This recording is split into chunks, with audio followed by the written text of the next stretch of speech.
եմ շատ այցի համար եւ սիրով խոսքը փոխանցում եմ ձեզ։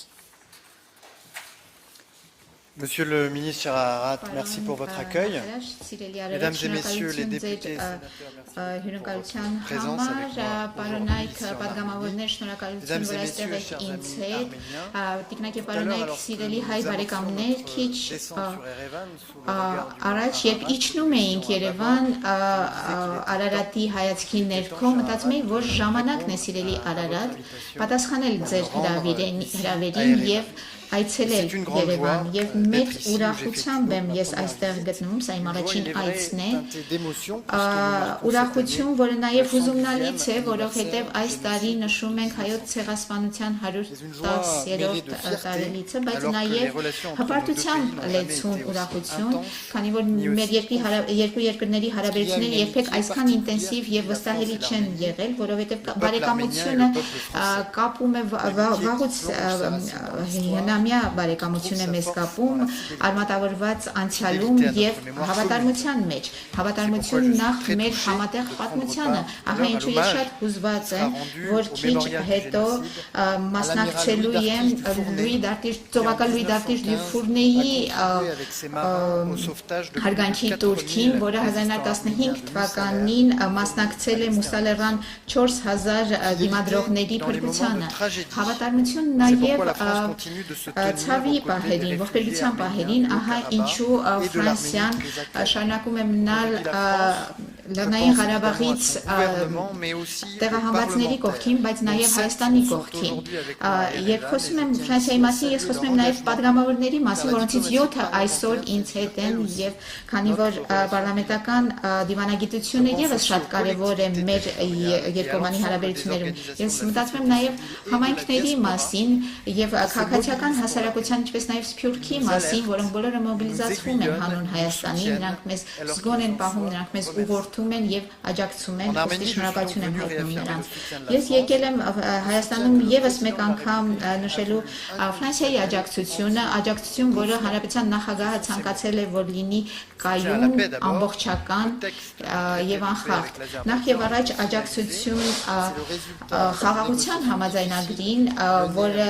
դժվարին բանակցությունների միջոցով ի վերջո եկել է համաձայնության եւ ցանկանում եմ այստեղ ողջունել նաեւ վարչապետ Փաշինյանի համարձակությունը, ինչպես իմ Ոնց ինքն Մարկո Ռուբիոն է ասել, ժամանակն է այն ստորագրելու եւ այն վավերացնելու։ Ահա ինչ է սպասում Ֆրանսիան, Միացյալ Նահանգները եւ Եվրոպան։ Աջակցություն Հայաստանի սուվերենությանը, ինչպես նաեւ տարածքային ամբողջականությանը։ Հարկ է նշել նաեւ մեր պաշտպանական համագործակցությունը, լինի դա վերապատրաստումը, թե զինամթերքի տրամադրումը։ Այս ամենի նպատակն է Հայաստանին հնարավորություն տալ ապահովել իր պաշտպանությունը, իր սուվերենությունը։ Աջակցություն նաև Հայաստանի ժողովրդավարությանը ընդդեմ ապակայունացման այս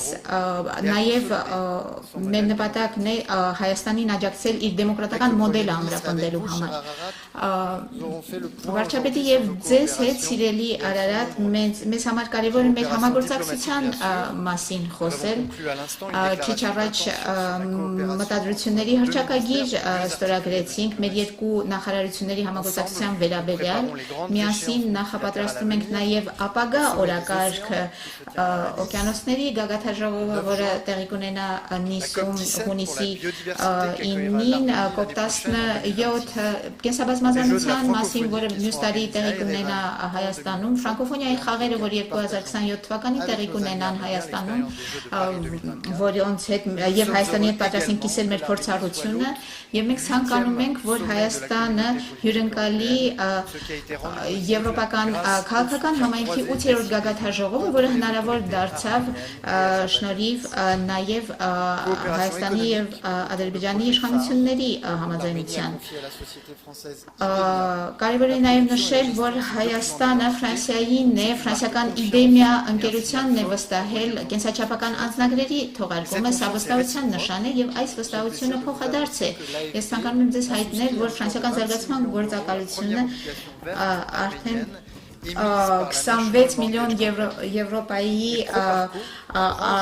կանաչ պարտատոմսերի ուրեմն թողարկումն է համաձայնացրել, ինչպես նաև Պրոպարկոն մասնակցություն է ունենալու ԱԳԲԱ բանկի կապիտալին եւ բոլորին վերջերս զարգացման ֆինանսական գործակալությունը ջրի եւ գյուղատնտեսության ոլորտում նոր համաձայնություն է ստորագրել, որը մոտ 100 եվրո վարկով կապահովվի։ Ապակենտրոնացման համագործակցության ոլորտում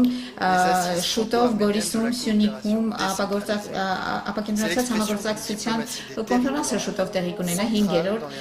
սա շատ կարևոր համագործակցություն է մեր երկու երկրների հարաբերությունների միջև եւ որոնք իդեպ նախորդել են մեր դիվանագիտական հարաբերություններին։ Սա նաեւ քաղաքական նշան է, որ սա տեղի է ունենում Սյունիքում եւ այս առիթով Գորիսում Ֆրանսիան հյուպատոսական գործակալություն կբացի։ Եվ քանի որ Հայաստանի հետ Ֆրանսիան երկարատև պարտավորություն է ստանձնում, մենք մի քանի փաստաթուղթ ենք այսօր ստորագրել, որոնք մենք մեր ապագա հարաբերությունների խարիսխը կլինեն, ինչպես քիչ առաջ ասացինք, մեր երկու նախարարությունների միջև համաձայնագիրը, երկու ֆրանսիական ձեռնարկությունների միջև համաձայնագիր, ինչպես նաև մի համաձայնագիր, որը շնորհիվ որի Expertise France կազմակերպությունը կհաստատվի Հայաստանում, որի շնորհիվ մենք արդեն Հայաստանին տրամադրել ենք տարբեր փորձագետների։ Վերջապես Ֆրանսիան կշարունակի գործել հանուն Ֆրանսիայի եւ Եվրամիության հարաբերությունների ինտենսիվիկացման, լինի դա խաղաղության եվրոպական գործիքի վերաբերյալ վիզաների ազատականացումը, թե ենթակառուցվածքների թե կապակցվածության ծրագրերի մեջ ներդրումը, Ֆրանսիան միշտ պատրաստ կլինի աջակցել Հայաստանին, ապահովել այնպիսի մի հարաբերություն, որը գնալով ավելի ու ավելի կառուցողական կլինի։ Ահա տիկնայք եւ պարոնայք, ինչ թեմաների շուրջ ենք մենք քննարկել, ինչ թեմաների շուրջ ենք քննարկելու վարչապետ Փաշինյանի հետ եւ իմ գործընկեր նախարար Միրզոյանի հետ։ Ես իհարկե ցանկանում եմ անպայման ողջունել Երևանյան երկխոսության կազմակերպումը, որին քիչ հետո պատիվ կունենամ մասնակցել։ Այս երկրորդ կոնֆերանսը արդեն դառնում է կարևորագույն հանդիպում որոշում կայացողների, ղեկավարների, հետազոտողների եւ այլոց միջև։ Շատ շնորհակալություն, սիրելի Արարատ։